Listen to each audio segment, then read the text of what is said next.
سلیمان کی وفات کے بعد سیدنا عمر بن عبدالعزیز رحمۃ اللہ تخت نشین ہوئے۔ باپ کا نام عبدالعزیز تھا۔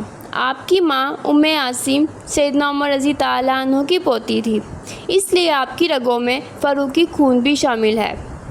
عبدالعزیز رحمۃ اللہ شاہی خاندان کے رکن تھے۔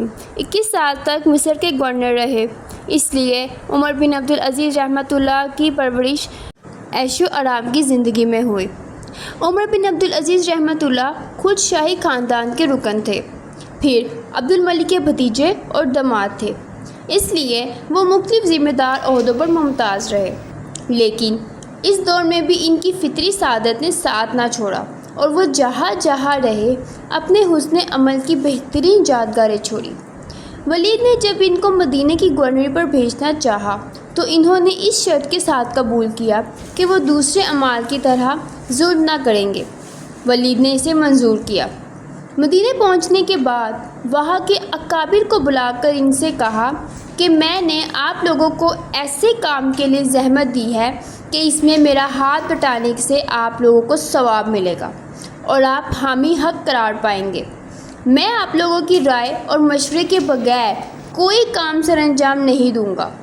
جب آپ کسی کو ظلم کرتے ہوئے دیکھیں یا آپ کو کسی ظلم و زیادتی کی خبر ملے تو آپ کو اللہ تعالیٰ کی قسم مجھے ضرور اس کی خبر کیجیے۔ اس مبارک کے ساتھ انہوں نے حکومت کا آغاز کیا اور اپنے دور حکومت میں انہوں نے بہت سے مفید کام سر انجام دیے۔ ان میں سب سے بڑا کارنامہ مسجد نبوی صلی اللہ علیہ وسلم کی تعمیر ہے۔ ان تمام اخلاقی محاسن کے ساتھ بہرحال وہ شاہی خاندان کے رکن اور عیش و آرام میں پلے ہوئے تھے، اس لیے ان کی زندگی بڑی بلند تھی۔ چنانچہ جب مدینہ کی گورنری پر وہ گئے تو 30 اونٹوں پر ان کا ذاتی سامان تھا۔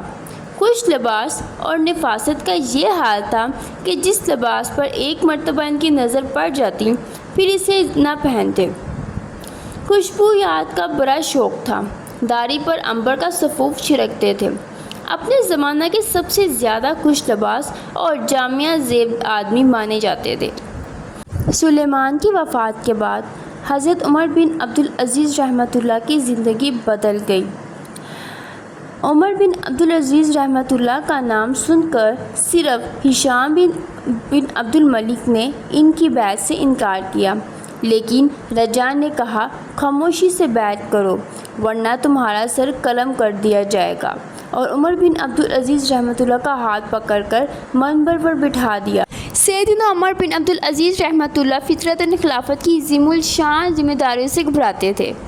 پھر خلافت کے بارے میں آپ کا جو نقطہ نظر تھا اس کے اعتبار سے آپ کا انتخاب شورا سے نہ ہوا تھا، اس لیے غور و فکر کے بعد آپ اس سے دستبردار کے لیے آمادہ ہو گئے اور مسلمانوں کو جمع کر کے ان سے کہا، لوگو، میری خواہش اور عام مسلمانوں کی رائے لیے بغیر مجھے خلافت کی ذمہ داری میں مبتلا کیا گیا، اس لیے میری بیعت کا جو توق تمہاری گردن میں ہے میں خود اسے اتار دیتا ہوں، تم جسے چاہو اپنا خلیفہ منتخب کر لو۔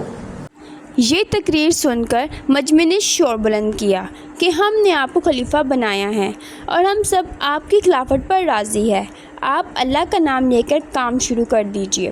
جب آپ کو اس بات کا یقین ہو گیا کہ کسی شخص کو آپ کی خلافت سے اختلاف نہیں ہے تو اس وقت آپ نے اس بڑے عزم کو قبول فرمایا اور مسلمانوں کے سامنے تقریر کی۔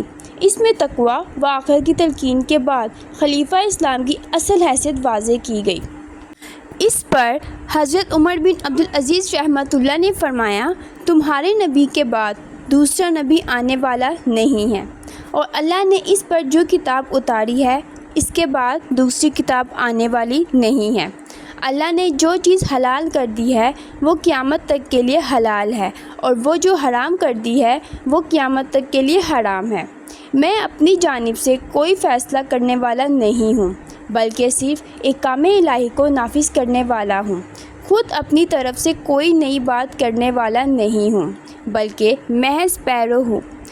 کسی کو یہ حق نہیں ہے کہ اللہ تعالیٰ کی نافرمانی میں اس کی اطاعت کی جائے۔ میں تم میں سے کوئی ممتاز آدمی بھی نہیں ہوں، بلکہ معمولی فرد ہوں، البتہ تمہارے مقابلے میں اللہ تعالیٰ نے مجھے زیادہ فضیلت بخشی ہے۔ اپنی حیثیت واضح کرنے کے بعد امور خلافت کی طرف متوجہ ہوئے۔